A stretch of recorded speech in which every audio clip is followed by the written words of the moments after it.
సుప్రతీక మనసు మార్చడానికి మీరు మీ ప్రాణాల మీద తెచ్చుకున్నారు. ఇప్పుడేమో చాలా తేలిగ్గా కొట్టిపారేస్తున్నారు. మీకో నిజం చెప్పనా? ఏంటది? నేనే నిద్ర మాత్రలు మింగలేదు. అదంతా ఓ డ్రామా మాత్రమే. డ్రామానా? అవును. నేనెంత పిరికి పందని అనుకున్నారా? సుప్రతీక మనసు మార్చడానికి నాకు వేరే దారి కనిపించలేదు. అందుకే అలా చేశాను.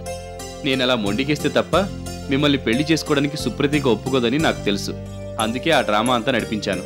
డాక్టర్ గారితో ముందుగానే అన్ని వివరంగా మాట్లాడాను. ఆయన మంచి మనసుతో నాకు సహకరించారు. అవునా? నేను మీరు నిజంగానే అదంతా చేశారనుకున్నాను. 1000 అబద్ధాలాడైనా ఓ పెళ్లి చేయమన్నారు. మీ పెళ్లి జరగడానికి నేను చిన్న అబద్ధం ఆడాను అంతే. మీలాంటి మంచి మనసున్న వ్యక్తి స్నేహితుడిగా దొరకడం నిజంగా మా అదృష్టం. మిమ్మల్ని అంతకుముందు ఎన్నోసార్లు ఎన్నో విధాలుగా అపార్థం చేసుకున్నాను. మిమ్మల్ని చాలా ఇబ్బంది పెట్టాను. ఇప్పుడు అదంతా తలుచుకుంటుంటే నా మీద నాకే అసహ్యం వేస్తుంది. భలేవాళ్లే. ఇలాంటి ఆనంద సమయంలో పాత విషయాలు గుర్తు చేసుకుని బాధపడ్డం దేనికి? Forget it. అంతా మన మంచికే జరిగింది. ఇప్పటికైనా మీరిద్దరూ ఒకటయ్యారు. నాకు కావాల్సింది ఇదే. ఇప్పటికి నా ఆశయం నెరవేరబోతోంది. నిజంగా చాలా సంతోషంగా ఉంది.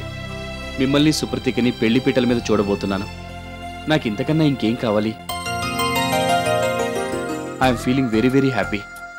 మీరిద్దరూ హాయిగా ఆనందంగా కళకళలాడుతూ కనిపిస్తుంటే చూసి ఆనందించడానికి నాకు 2 కళ్ళు చాలవు.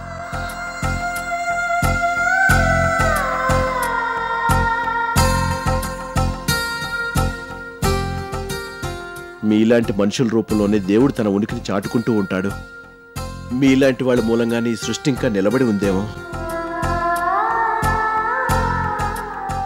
భలేవాళ్లే. మీరు నన్ను మరీ ములుగ చెట్టు ఎక్కించేస్తున్నారు. అక్కడి నుంచి పడ్డానంటే మళ్ళీ ఈ పెళ్లి వాయిదా పడుతుంది. అయ్యో బాబోయ్, ఊహించుకోవడానికే భయంగా ఉంది. ఈ పెళ్లి మళ్ళీ ఆగిందంటే ఇక తట్టుకోవడం నా వల్ల కాదు.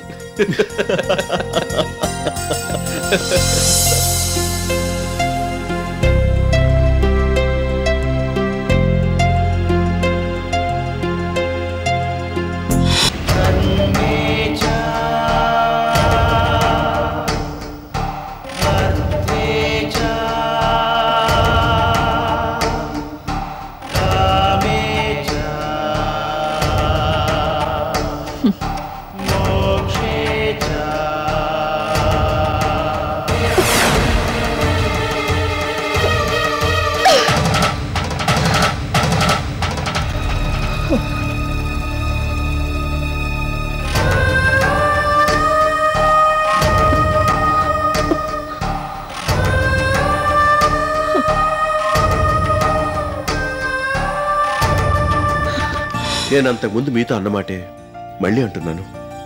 మీ వాళ్ళ గురించి మర్చిపోయి నన్ను పెళ్లి చేసుకోండి. ఈసారి బాలకృష్ణ గారి ఇక్కడికి వస్తే నేను సరేనన్నానని చెప్పమ్మా.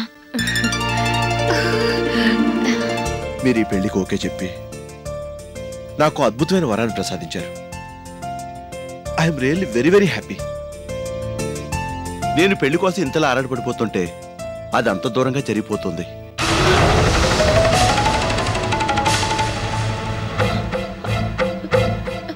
దూరంగా జరిగిపోతుందా? మరేం లేదు, కంగారు పడద్దు. పెళ్లికి త్వరగా ముహూర్తం పెట్టించమని శాస్త్రి గారితో చెప్పాను. ఆయన 4 నెలల దాకా సరైన ముహూర్తం ఏది లేదని చెప్పారు. మీకు డబ్బు అంత అవసరం ఉంటే నాకు ఒక మాట చెప్తే సరిపోయేది కదా. ఇలా కక్కుర్తి పడ్డం దేనికి? నేను కక్కుర్తి పడ్డానా? మీరేనా ఈ మాట అనేది? మీ ఆఫీసులో డబ్బు నేను తీస్తానా? అసలు ఈ ఊహ మీకెలా వచ్చింది? ఎవరో ఏదో చెప్తే నమ్మేస్తారా? ఎవరో ఏదో చెప్పలేదు. ఈ ఆఫీసులో పనిచేసేవాళ్ళు మీ సొంత మనుషులు ఇదంతా చెప్పారు. మీకింతకు ముందే 1,00,000 సార్లు చెప్పాను మీ ఆఫీసులో డబ్బు నేను కాజేయలేదని. మీరెన్నిసార్లు అడిగినా అదే మాట అంటాను. ఆ హారం ఏం చేసావో చెప్పు. ఏ హారం? వజ్రాల హారం. అది ఇంకెవరు తీస్తారు? అలాంటి పాడు పనులు నువ్వు తప్ప ఇంకెవరు చేయరు. ఆ నెక్లెస్ కి నాకు ఎటువంటి సంబంధము లేదు. అది ఆవిడే ఎక్కడో మిస్ప్లేస్ చేసుకున్నట్టున్నారు. అమ్మా, ఇది ఆ అమ్మ గదిలో దొరికింది. మీ ఇద్దరి మధ్య ఏదో గొప్ప అనుబంధమే ఉన్నట్టుంది. కాదనడానికి నేనెవర్ని? నేను అందరిలా తాళి కట్టించుకున్న భార్యని కాను కదా. మీ బంధాన్ని నేను తెంచలేను కూడా. మెళ్ళో ఆ పసుపు తాడేంటి?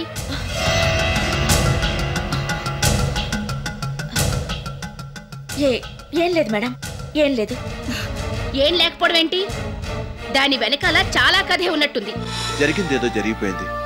అదో పీడకలుగా ఇద్దరు మర్చిపోదాం. ఇక ఆలస్యం చేయకుండా వెంటనే ముహూర్తాలు పెట్టించండి. వీళ్ళిద్దరి పెళ్లి చేయించి అక్షింతలు వేసి ఆశీర్వదిస్తే పెద్దవాళ్లగా మన బాధ్యత తీరిపోతుంది. ఎంత చెప్పినా టైంకి తినదు మేడం. ఎసిడిటీ బాగా పెరిగిపోయి ఉంటుంది. ఇండైజెషన్ కూడా దానికి తోడైంది.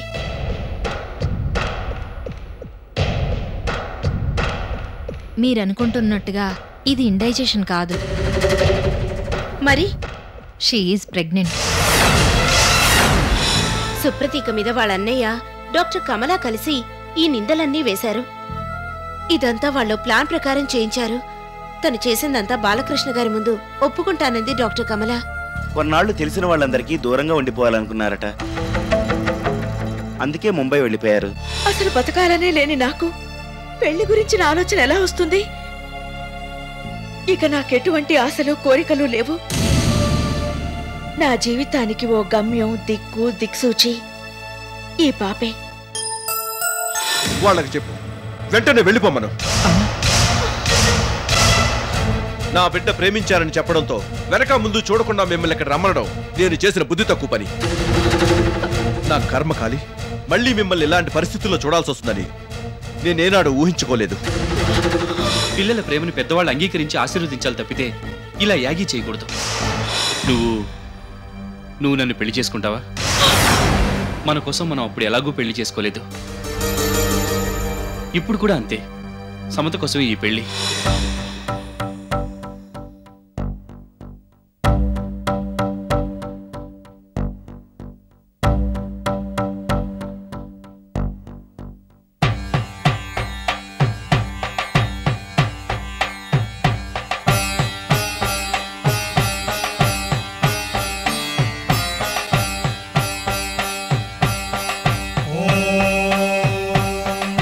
మాంగళ్యం తంతునానేన మమ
ఓం కపిలాయ నమః ఓం గజకర్ణకాయ నమః ఓం లంబోదరాయ నమః ఓం వికటాయ నమః ఓం విఘ్నరాజాయ నమః ఓం అయం ముహూర్త సుముహూర్తోస్తు ఓం కన్యాదాన ముహూర్త సుముహూర్తోస్తు కన్యాం కనక సంపన్న కనకాభరణయుతం దాస్యాం విష్ణవే తుభ్యం బ్రహ్మలోకజిగీషయాం ఓం గుడజీర శిరసే నిక్షేప్య ధ్రువంతే రాజావర్ణో ధ్రువం దేవో బృహస్పతి ధ్రువం ఇంద్రశ్చాగ్నిశ్చరాశ్వం ధారేతాం ధ్రువం అయం ముహూర్త సుముహూర్తోస్తు శుభమాంగళ్య గౌరీ దేవతాభ్యో నమో నమః మాంగళ్యం తంతునానేన మమ జీవనహేతునా కంఠే బధ్నామి సుభగే త్వం జీవ శరదాం శతం మాంగళ్యధారణ ముహూర్త సుముహూర్తోస్తు శతమానం భవతి శతాయు పురుషశ్చతేంద్రాయుష్యేంద్రియే ప్రతిష్టతి ఓం యో వైతాం బ్రహ్మణో వేద అమృతేనావృతాం పురీం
రామ్మ తర్వాత చూసుకుందు గాని టిఫిన్ చల్లారిపోతుంది తిను.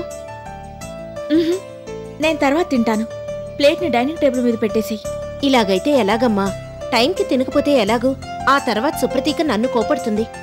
అబ్బా నేను తినేస్తానులే. ఆ ప్లేట్ అక్కడ టేబుల్ మీద పెట్టేసి. సరే నీ ఇష్టం.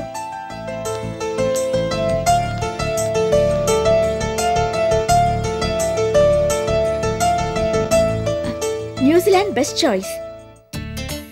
కానే కాదు, నేను చెప్పినట్టు యూరోప్ అయితేనే బాగుంటుంది. కావాలంటే ఈ బ్రోచర్ చూడు. నువ్వే ఈ బ్రోచర్ చూడు. అది కాదు సమత, ఈ సీజన్లో యూరోప్ చాలా బాగుంటుంది. న్యూజిలాండ్ తర్వాత ఇంకెప్పుడైనా వెళ్ళొచ్చు. న్యూజిలాండ్ కూడా ఈ టైంలో చాలా బాగుంటుందంట. ఇందులో మెన్షన్ చేశారు. యూరోప్ అయితేనే బాగుంటుంది. లేదు, న్యూజిలాండ్కే వెళ్ళమని అత్తమ్మతో గట్టిగా చెప్తాను. యూరోప్ వెళ్ళమని నేను కూడా డాడీతో గట్టిగా చెప్తాను. మళ్ళీ ఏమైంది? ఇద్దరూ గొడవ పడుతున్నారు. కొంపదీసి మళ్ళీ మొదటికొచ్చారా ఏంటి? అమ్మ బాబోయ్, ఇక మీ తగాదాలు తీర్చడం నా వల్ల కాదు. చూడండి ఆంటీ, ఈ టైంలో యూరోప్ బాగుంటుంది. డాడీని ఆంటీని అక్కడికి పంపిద్దామని అన్నాను. సమత నా మాట వినడం లేదు. వాళ్ళిద్దరూ న్యూజిలాండ్ వెళ్లాలని పట్టుబడుతోంది. అవును, వాళ్ళిద్దరూ న్యూజిలాండ్కే వెళ్ళాలి. అక్కడ వాళ్ళు ఏ ఏ హోటల్స్ లో ఉండాలో కూడా నేను ఆల్రెడీ డిసైడ్ చేసేసాను. కాదు యూరోపే. కాదు న్యూజిలాండే. అంతా మీ ఇష్టమే అనుకుంటున్నారా? బాలకృష్ణ గారు సుప్రతీక ఎక్కడికి వెళ్లాలనేది రమేష్ గారే నిర్ణయిస్తారు.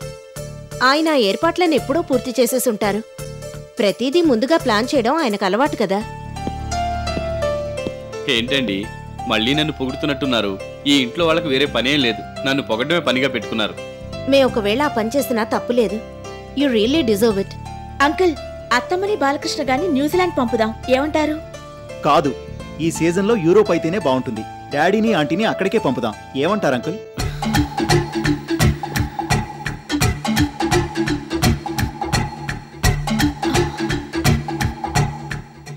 మేము యూరోప్ వెళ్ళడం లేదు, న్యూజిలాండ్ వెళ్ళడం లేదు, యుఎస్ వెళుతున్నాం. మేము అంటున్నారు అంటే? అవును, నేను కూడా వాళ్ళతో పాటు వెళ్తున్నాను. ముగ్గురం సరదాగా అన్ని ప్రదేశాలు చూసొస్తాం.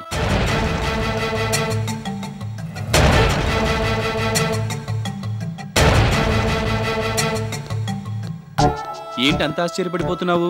మేము ముగ్గురం కలిసే వెళ్లాలని పెళ్లికి ముందే డిసైడ్ చేసుకున్నాం. ఆ షరతు మీదే నేను ఈ పెళ్లికి ఒప్పుకున్నాను, తెలుసా?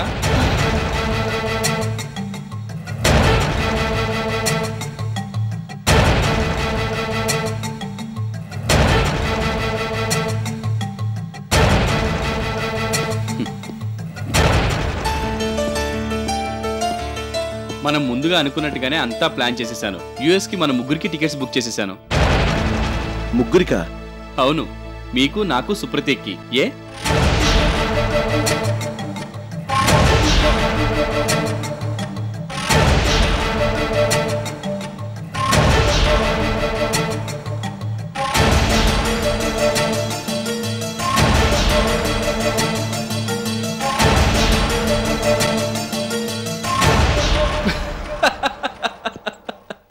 భలే వాళ్ళే. నేను నిజంగానే వెళ్తాననుకుంటున్నారా? మీకు ఆ భయం అక్కర్లేదు. మీరు జోక్ చేస్తున్నారని నాకు ముందు నుంచి అనుమానంగానే ఉంది. మరి అలా తెల్లమొహం వేసి చూస్తుండిపోయావే? ఒట్టిదే అంకుల్, మీరు జోక్ చేస్తున్నారని సుధీర్ అనుకోలేదు, సీరియస్ గానే తీసుకున్నాడు. నువ్వు కూడా సీరియస్ గానే తీసుకున్నావుగా. ఏం బాలకృష్ణ గారు, మీరు కూడా అన్యాయంగా నన్ను అపార్థం చేసుకున్నారు. చూసారా, ఇంత జరిగినా కూడా మీరు ఇంకా నన్ను అపార్థం చేసుకోవడం మానలేదు. ఇది మీకు అలవాటుగా మారిపోయింది అనుకుంటాను. అది సరే, ఈ ట్రిప్ అంటే నేను రావడం లేదు. అలాగని ఎల్లకాలం మిమ్మల్ని ఇద్దరిని ఒంటరిగా వదిలేస్తానని మాత్రం అనుకోవద్దు. మీరు తిరిగి రాగానే మళ్ళీ మామూలే, మీతో పాటు నేను ఉంటాను. ఇప్పుడు మీ జీవితంలో నేను కూడా ఓ భాగస్వామినే. ఏమండో నవ్వేస్తున్నారు? ఇది మాత్రం జోక్ కాదు, సీరియస్ గానే చెప్తున్నాను. మీరు ఈ విషయంలో జోక్ చేస్తే నేను మాత్రం ఊరుకుంటారనుకుంటున్నారా? మీరెప్పటికీ మా జీవితంలో భాగస్వామిగానే ఉంటారు. సుప్రతీక్కి నాకు అదే ఆనందం, అదృష్టం కూడా. ఇదిగోండి, మీరు కూడా విన్నారు కదా, మీరే సాక్షులు. మళ్ళీ ఈయన ఆ తర్వాత మాట మారిస్తే మీరే నా తరపున వకాల్తా పుచ్చుకోవాలి, సరేనా? మీకు ఆ ప్రమాదం రానివ్వండి.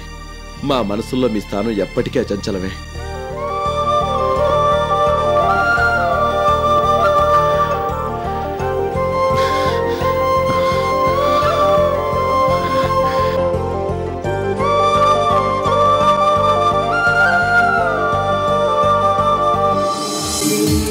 ఇది కంటి పాపపై కనురెప్పకున్న వ్యామోహం, కడలి లోతులను మించినది ఈ ప్రేమదాహం. ఇది కంటి పాపపై కనురెప్పకున్న వ్యామోహం, కడలి లోతులను మించినది ఈ ప్రేమదాహం.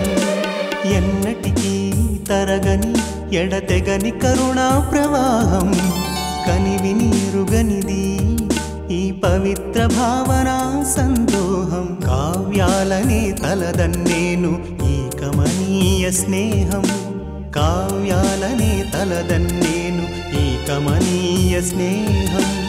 ఎంతెంత రమణీయం ఈ స్నేహం, ఎంతెంత రమణీయం ఈ స్నేహం. ఎందరికో ఆదర్శం ఈ స్నేహం, ఈ స్నేహం, ఈ స్నేహం, ఈ స్నేహం. ఇది కంటి పాపపై కనురెప్పకున్న వ్యామోహం, కడలి లోతులను మించినది ఈ ప్రేమదాహం.